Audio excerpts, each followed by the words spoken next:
For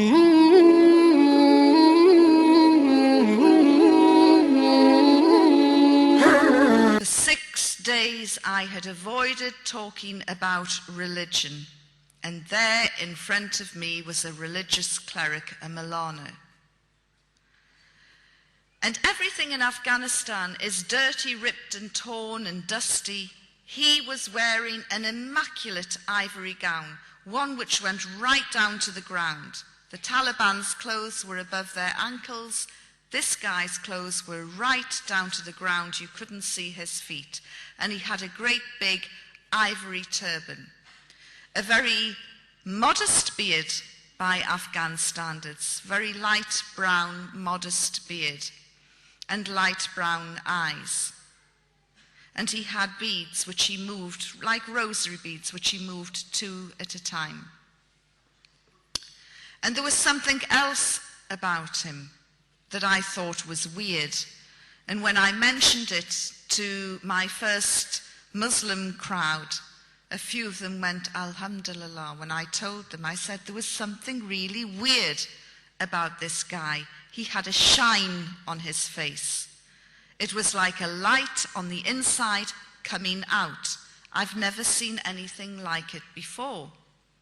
And I was told by my Muslim friends back in London, this is the nur, the light that comes out of somebody who is very pious, very practicing, a very good person.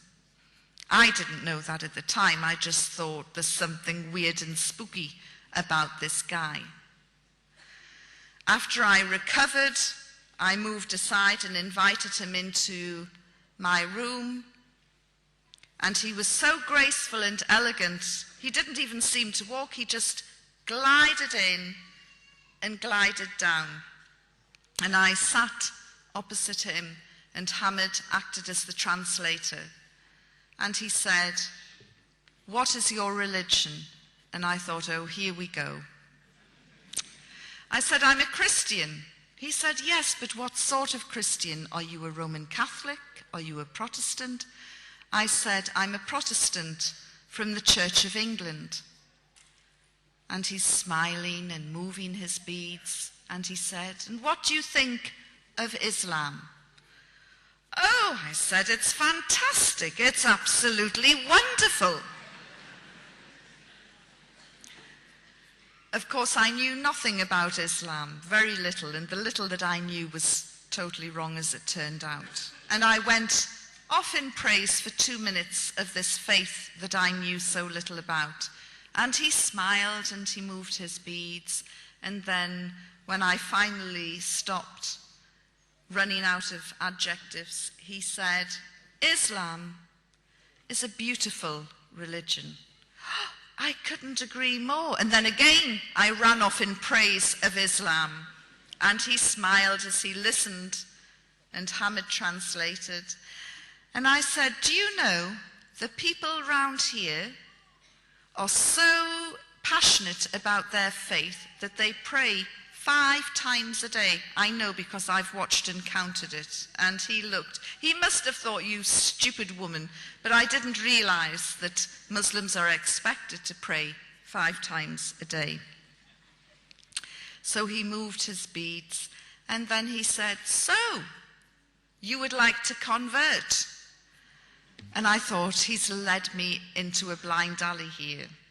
If I say, "Yes, I'll convert," he'll accuse me of being fickle and insincere, and he'll say, "Take her away and have her stoned."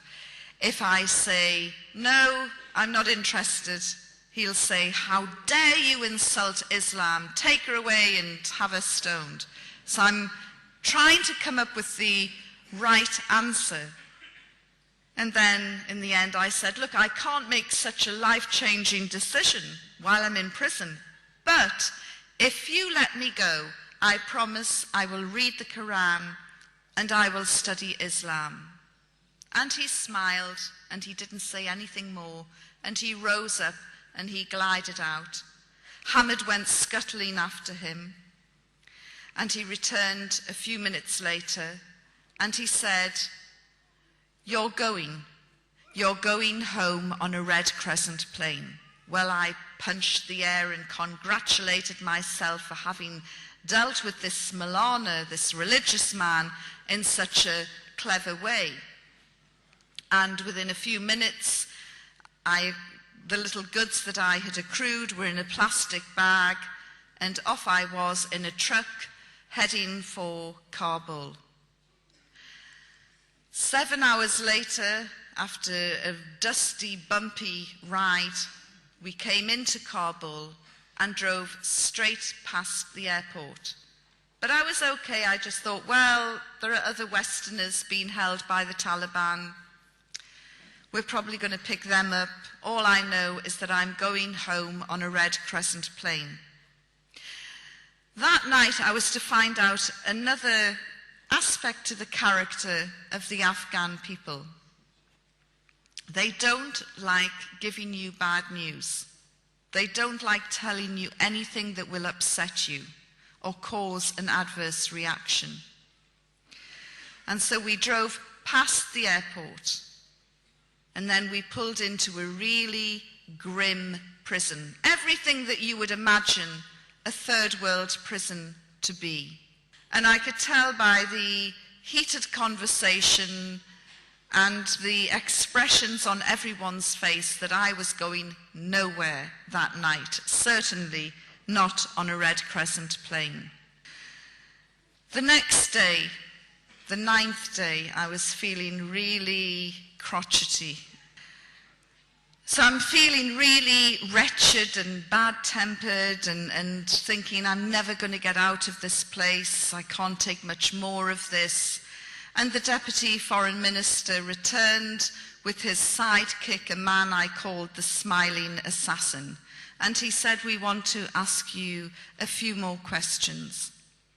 And I said, "No, I'm done with answering any more questions. I'm finished with you people. I've had enough."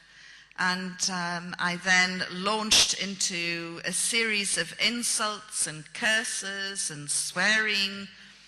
And then I rounded it off with something that I've never done in my life before, I've never done since, and you would get sent off a football pitch for doing it. I spat at them.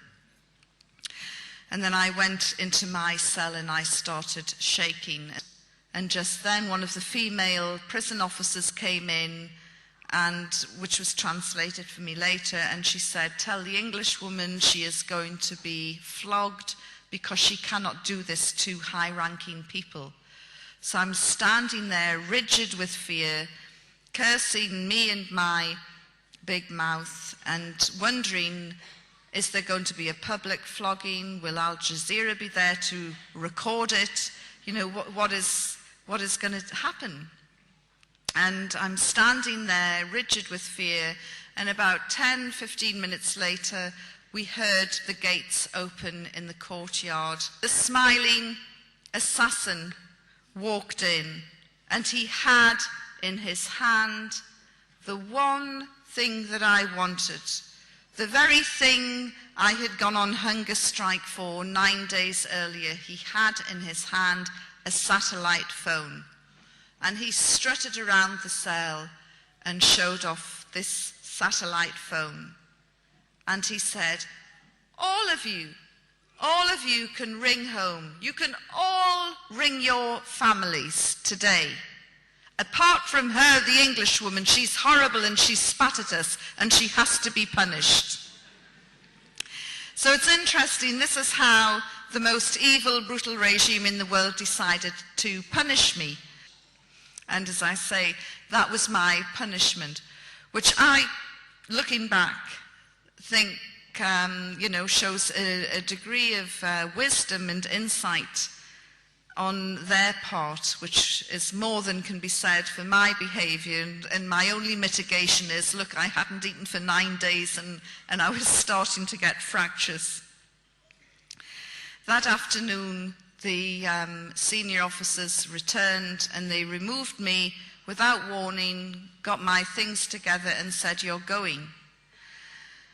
And then they took me out of the prison and upstairs into the Taliban sleeping quarters. And one of the senior officers had vacated his room and said, "You complained about the prison downstairs, is this good enough for you?" And it was a very nice room by Afghan standards. And he said, "Tomorrow you will go home, inshallah." And I said, "What is this inshallah you keep using at the end of every sentence and it never ever happens?" Of course, I now know inshallah means God willing. And they put me in this room, they gave me the key, I locked myself in. I had a fantastic view over the city of Kabul, looking right up to Kabul Hill where all the anti-aircraft units were. And I sat on the bed contemplating my future, wondering if and when I'd ever get out. They kept saying, "Tomorrow you will go home, inshallah," but inshallah it never happened. And so I was wondering how genuine they actually were. Why had they removed me from the Christians? Was this my last night on earth? Would they execute me tomorrow? I really didn't know. All of this was going through my mind, and then suddenly there was a huge rip, as though somebody had just torn the sky open, and there was a great big light, and it was the start of the war. That night, America and Britain dropped 50 cruise missiles on Kabul. You can hear a cruise missile from 20 miles away. These were coming within a quarter of a mile of the prison. I had covered wars before, and I don't know why it had not occurred to me then, but it certainly occurred to me that night. These bombs don't discriminate. There's nowhere to run, there's nowhere to hide. Civilian, military, man, woman, child, these bombs cannot tell the difference. I'm going to be blown apart by a British bomb. I've got no doubt Tony Blair will blame the Taliban, and that will be the end of that. And it was truly terrifying. And I also thought, there is no way the Taliban will let me go now. Absolutely no way at all. And the next morning, there was a knock on my door, and I was told, "Please, there is a vehicle outside. We are going to release you." I couldn't believe it. But sure enough, there was a vehicle. They put me in it. We drove down from Kabul, through Jalalabad, down to Torkham, and eventually, after some shenanigans, I was handed over to the Pakistan authorities. And as I walked back across no man's land, the camera lights went up and the journalists started shouting, "How did the Taliban treat you?" And in truth, up until the point that I was released, I still didn't trust them 1 inch, and I thought everything that they were trying to do had a hidden motive. It was only at the point that they released me. A few years ago, I would have looked in this room and picked out everyone wearing a hijab, and I would have thought, "Oh, look at those poor, oppressed women. How did they manage to sneak out of the home to come here?" Now I'm looking and I'm trying to work out who is the engineer, who is the doctor, who is the lawyer, who is the teacher, who is doing the PhD, who's doing the MA, who's raising kids at the same time, supporting their man, running a business, a charity, who is the backbone of the community. I see incredibly diverse women. And I remember a sister in Canada who said to me, "Yvonne, my head might be covered, but my mind is not." And the most valuable lesson that I learned from the sisters that I met is never ever again will I judge a person's freedoms and liberties by the length of their skirt. So this was wonderful. And on June the 30th in 2003, at 11:30 in the morning, I took my Shahada and declared my belief that there is only one God and that Mohammed, peace be upon him, is his messenger.